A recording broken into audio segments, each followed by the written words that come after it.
মই জুবিনকো ন্যায় দিম আৰু অসমৰ জাতি মাটি ভেটি ৰক্ষাৰ বাবেও মই অক্লান্ত সংগ্ৰামত নিয়োজিত হৈ থাকিম আপোনালোকক মই প্ৰত্যাহ্বান জনালো চ্যালেঞ্জ কৰিলো আপোনালোকে আপোনালোকৰ নিকৃষ্ট খেলখন খেলি থাকক অসমবাসী ৰাইজৰ অজস্ৰ আশীৰ্বাদ মোৰ মূৰৰ ওপৰত আছে মা কামাখ্যা মহাপুৰুষ শ্ৰীমন্ত শংকৰদেৱৰ আশীৰ্বাদেৰে আমি অসমখনৰ জাতি মাটি ভেটি ৰক্ষা কৰিম এভিকশন চলি থাকিব বিকাশৰ কৰ্মযজ্ঞ চলি থাকিব আৰু জুবিনক আজি এইখন চৰকাৰে সাহসিকতাৰে কাম কৰি আহিছে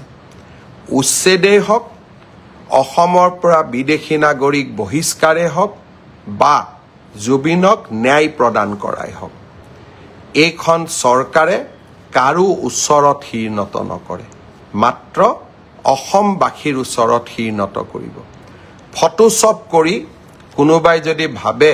হিমন্ত বিশ্ব শৰ্মাক দুৰ্বল কৰিব পাৰিব কোনোবাই যদি ভাবে ভুৱা ফটোগ্ৰাফ উলিয়াই হিমন্ত বিশ্ব শৰ্মা সেই প্ৰচেষ্টা আপোনালোকে নকৰিব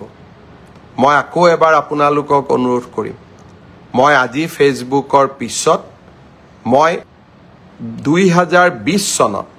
জুবিনৰ বিষয়ে কোৱা কথাকেইটা এবাৰ আপোনালোকে শুনি ল'ব তেতিয়া আপোনালোকে বুজি পাব যে আমি সকলো জুবিনৰ অনুৰাগী শ্ৰদ্ধাৰ ৰাইজ কেতিয়াবা কাকতলীয়া সংযোগ হয় কেতিয়াবা ডেলিভাৰেড হয় জুৱা কালিৰ পৰা এখন নতুন নাটক আৰম্ভ কৰা হৈছে শ্যাম কানু মহন্ত উচ্চতম ন্যায়ালয়ত কেনেকৈ যাব পাৰে কোনোবা উচ্চতম ন্যায়ালয়ত যাব খুজিলে তাক কোনেও ৰখাব নোৱাৰে কাৰণ সমগ্ৰ বিশ্বৰ পৰা আজিকালি ইন্টাৰনেটৰ জৰিয়তে উচ্চতম ন্যায়ালয়ত কোনোবাই আবেদন কৰিব পাৰে ন্যায় বিচৰাৰ অধিকাৰ সকলোৰে আছে মই মুখ্যমন্ত্ৰী এগৰাকীয়ে কেনেকৈ মানুহক বাধা দি ৰাখিম যে আপোনালোক উচ্চতম ন্যায়ালয়ত নাযাব কিন্তু উচ্চতম ন্যায়ালয়ত শ্যাম কানু মহন্তই কি আবেদন কৰিলে যে অসম পুলিচৰ ওপৰত মোৰ বিশ্বাস নাই এছআইটিৰ ওপৰত মোৰ বিশ্বাস নাই ৰাজ্যখনৰ টপ এক্সিকিউটিভ অৰ্থাৎ মুখ্যমন্ত্ৰীৰ ওপৰত মোক বিশ্বাস নাই মোক কাক লাগে মোক সিবিআইক লাগে এই কথাখিনিয়ে যোৱা 5 দিন আগৰ পৰা কোনে কৈ আহিছে অখিল গগৈ ডাঙৰীয়াই মোক লিখিতভাৱে জনাইছে যে অসম পুলিচৰ ওপৰত মোৰ আস্থা নাই মুখ্যমন্ত্ৰীৰ ওপৰত মোৰ আস্থা নাই সিবিআইত এই তদন্ত দিব লাগে দেৱব্ৰত শইকীয়াই লিখিলে ৰাষ্ট্ৰপতি যে এই তদন্ত সিবিআইক দিব লাগে আৰু এতিয়া শ্যাম কানু মহন্তই লিখিলে যে এই তদন্ত সিবিআইক দিব লাগে এয়া কাকতলীয়া সংযোগ নে এয়া এক প্ৰকাৰ ষড়যন্ত্ৰ তাক মই নাজানো কিন্তু শ্যাম কানু মহন্ত অখিল গগৈ দেৱব্ৰত শইকীয়া কোনেও অসম পুলিচক বিশ্বাস নকৰে কিন্তু এই অসম পুলিচে আজি সিংগাপুৰত হোৱা ঘটনা এটাকো আমি তদন্তৰ আওতালৈ আনি 4 জনকৈ ব্যক্তিক আমি আজি জেলৰ হাজতত ৰাখিবলৈ সক্ষম হৈছো এছআইটিক অসম পুলিচক শ্যাম কানু মহন্তই বিশ্বাস নকৰে অখিল গগৈও বিশ্বাস নকৰে দেৱব্ৰত শইকীয়াও বিশ্বাস নকৰে এয়া কাকতলীয়া সংযোগ নে আন কিবা তা হেয়া বিচাৰৰ দায়িত্ব আপোনালোকৰ কিন্তু এই অসম পুলিচে অসমত গড় হত্যা ৰোধ কৰিছে এই অসম পুলিচে সন্ত্ৰাসৰ বিৰুদ্ধে অসমক জয়লাভ কৰোৱাইছে আৰু এই অসম পুলিচে জুবিনৰ ন্যায়ৰ বাবে আমি সকলো কাম কৰিম এই কেইটা দিনত কেইজনমান ব্যক্তিয়ে অসম পুলিচে ক'ত ভুল কৰিছে তাক লিখিব আৰম্ভ কৰিছে তাৰ মানে ইনডাইৰেক্টলি তেওঁলোকে শ্যাম কানু মহন্ত আৰু সিদ্ধাৰ্থ শৰ্মাক বুজাইছে যে এই কেইটা পইণ্ট লৈ আপোনালোকে আদালতৰ ওচৰলৈ যাওক এই কুচকাৱাজবিলাক আপোনালোকে কিয় কৰি আছে আপোনালোকে জুবিনৰ মৃত্যুৰ তদন্ত বিচাৰিছে নে নাই জুবিনক ন্যায় দিয়াটো বিচাৰিছে নে নাই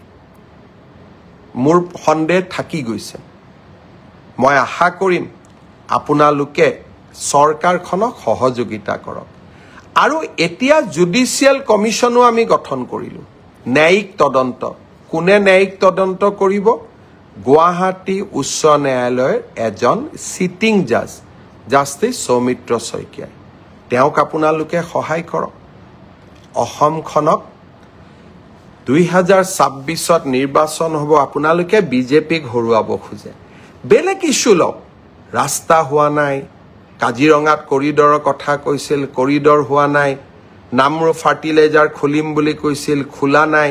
দলং বনাম বুলি কৈছিল বনোৱা নাই চাকৰি দিম বুলি কৈছিল দিয়া নাই লোন দিম বুলি কৈছিল দিয়া নাই জুবিনৰ মৃত্যুক লৈ নিকৃষ্ট ষড়যন্ত্ৰ নকৰিব আৰু এটা কথা মই আপোনালোকক কৈ দিওঁ এভিকশন চলি থাকিব আপোনালোকে যদি ভাবিছে যে আপোনালোকে এনেবোৰ আশ্ৰয় লৈ এভিকশনৰ পৰা আঁতৰি যাব খুজিব তাক আপোনালোকে কেতিয়াও মানি ল'ব নোৱাৰিব কাৰণ আমি আমাৰ জাতি মাটি ভেটি সুৰক্ষাৰ স্বাৰ্থত আমি অটল হৈ থাকিম আৰু আপোনালোকে মোক কেতিয়াও ডাইভাৰ্ট কৰিব নোৱাৰিব আৰু মই ডাইভাৰ্ট নহওঁ মই জুবিনকো ন্যায় দিম আৰু অসমৰ জাতি মাটি ভেটি ৰক্ষাৰ বাবেও মই অক্লান্ত সংগ্ৰামত নিয়োজিত হৈ থাকিম